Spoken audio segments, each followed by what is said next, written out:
ओम शांति। आज 19 सितंबर 2025 की ईश्वरीय महावाक्य सुनते हैं। बाबा ने आज कहा, मीठे बच्चे, इस बेहद के नाटक में तुम आत्माओं को अपना अपना पाठ मिला हुआ है।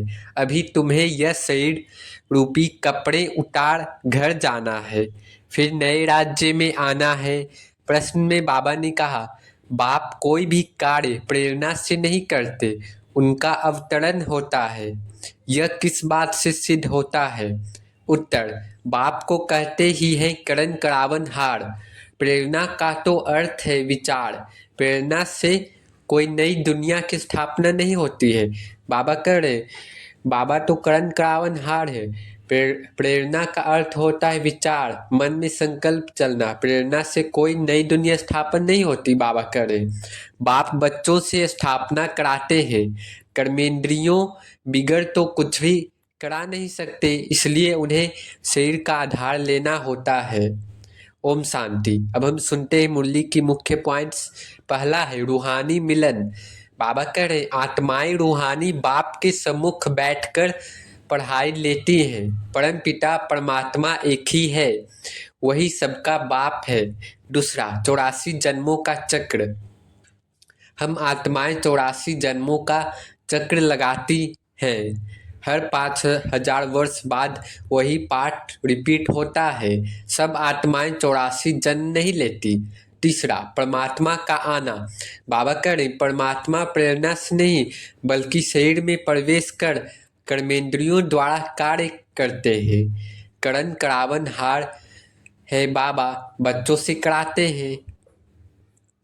चौथा, बाप का कार्य नई दुनिया की स्थापना और पुरानी दुनिया का विनाश कराने संगम युग पर आते हैं। शिव बाबा पहले पहले आकर गीता सुनाते हैं, आदि मध्य अंत का ज्ञान कराते हैं।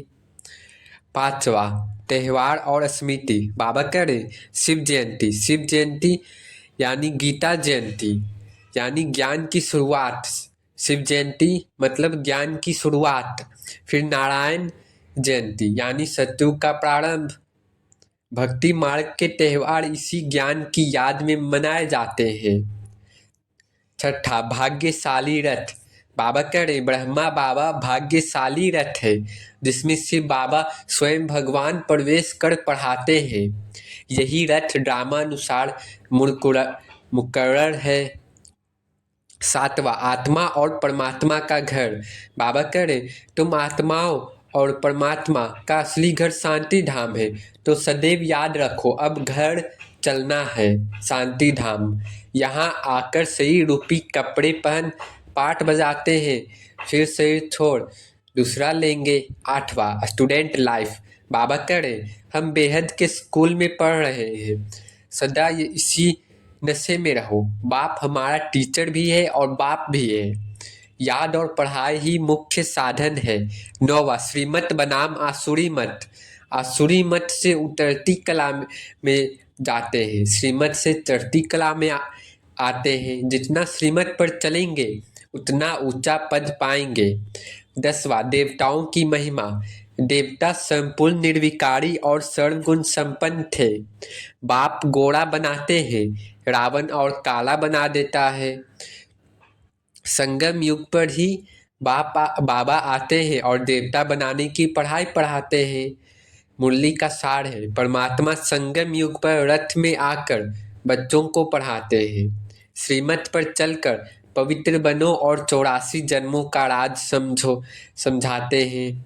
नई दुनिया की स्थापना व पुरानी दुनिया का विनाश निश्चित है। अब कुछ धारणा पॉइंट्स हैं। पहला, श्रीमत पर चलकर हर कर्म रूहानी बनाना है। बाबा कह श्रीमत पर चलकर हर कर्म बाबा की सेवा पर लगाना है। दूसरा, याद और पढ़ाई को जीवन का मुख्य आधार बनाना है। तीसरा, मीठा व रॉयल चलन धारण करके बाप का परिचय देना है। चौथा, पवित्रता की पक्की प्रतिज्ञा निभानी है। पांचवा, आसुरी मन मत छोड़ केवल ईश्वरीय मत पर चलना है। आसुरी मत छोड़ केवल ईश्वरीय मत पर चलना है। अब नशा चढ़ाने वाला पॉइंट्स है। पहला, हम परम पिता परमात्मा के सम्मुख पढ़ने वाले भाग्यशाली आत्माएं हैं। दूसरा, हमें खुद भगवान पढ़ाते हैं, यही सबसे बड़ा नशा है। स्वयं भगवान अवतरित होकर पढ़ाते हैं। तीसरा, हम 84 जन्मों का संपूर्ण चक्र समझ चुके हैं। चौथा, हम देवता बनने वाले हैं, सर्वगुण संपन्न और 16 कला संपूर्ण निर्विकारी बनेंगे। पांचवा, हम बाबा की रूहानी फैमिली के सदस्य हैं, बेहद की वर्षे के वारिस है। अच्छा, मीठे मीठे सिखिलधे बच्चों प्रति माता पिता बाप दादा का याद प्यार और गुड मॉर्निंग। रूहानी बाप की रूहानी बच्चों को नमस्ते। धारणा के लिए मुख्य सार में बाबा ने कहा, पहला, 21 जन्म श्रेष्ठ पद का अधिकार बनने के लिए सब आसुरी मतों को छोड़ एक ईश्वरीय मत पर चलना है। बाबा करे 21 जन्म श्रेष्ठ पद पाने के लिए आसुरी मतों को छोड़ एक शिव बाबा की मत पर ही चलना है। संपूर्ण वॉइसलेस बनना है, संपूर्ण आवाज से परे जाना है। दूसरा, इस पुराने शरीर में बैठ बाप की शिक्षाओं को धारण कर देवता बनना है। यह है बहुत वैल्यूएबल जीवन, इसमें वर्थ पाउंड बनना है, वरदान है। सर्व आत्माओं को यथार्थ अविनाशी सहारा देने वाले आधार उद्धार मूर्त भव। सर्व आत्माओं को यथार्थ अविनाशी सहारा देने वाले आधार उद्धार मूर्त भव। बाबा करे वर्तमान समय विश्व के चारों ओर कोई न कोई हलचल है। कहाँ मन के अनेक टेंशन की हलचल है, कहाँ प्रकृति के तमो प्रधान वायुमंडल के कारण हलचल है। अल्पकाल के साधन सर्व को चिंता की चिता पर लिए जा रहे हैं, इसलिए अल्पकाल के आधार से प्राप्तियों से विधियों से थक कर वास्तविक सहारा ढूंढ रहे हैं। तो आप आधार उद्धार मूर्त आत्माएं, उन्हें श्रेष्ठ अविनाशी प्राप्तियों की यथार्थ वास्तविक अविनाशी सहारे की अनुभूति कराओ। बाबा करे सभी आत्माएं हलचल में, चिंता में, तमोप्रधान वायुमंडल के कारण हलचल में है, तो आप आधार उद्धार मूर्त बन अविनाशी प्राप्तियों को यथार्थ वास्तविक अविनाशी सहारे की अनुभूति कराओ। स्लोगन है, समय अमूल्य खजाना है, इसलिए इसे नष्ट करने के बजाय फौरन निर्णय कर सफल करो। बाबा कह रहे समय अमूल्य खजाना है, इसलिए इसे नष्ट नहीं करना, इसे बर्बाद नहीं करना है, फौरन जल्दी से जल्दी समय को भी सफल करना है। अव्यक्त इशारे हैं, अब लगन की अग्नि को प्रज्वलित कर योग को ज्वाला रूप बनाओ। बाबा करें जैसे सूर्य की किरणें फैलती हैं, वैसे ही मास्टर सर्वशक्तिमान के स्टेज पर शक्तियां व विशेषताओं रूपी किरणें चारों ओर फैलती अनुभव करें। इसके लिए मैं मास्टर सर्वशक्तिवान हूँ, विघ्न विनाशक आत्मा हूँ।